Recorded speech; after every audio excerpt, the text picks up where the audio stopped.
Okay, now that we have the vapor barrier on, now we're going to proceed to look at how we install the window. So part of prepping the window, traditionally, what used to be done is, as you can see, we have a bit of a lip here.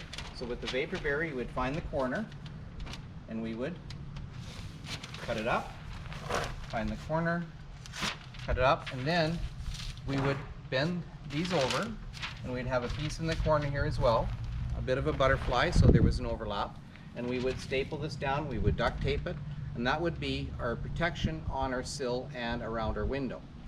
Plus, the wind barrier would actually tie into the vapor barrier from the inside, creating a seal.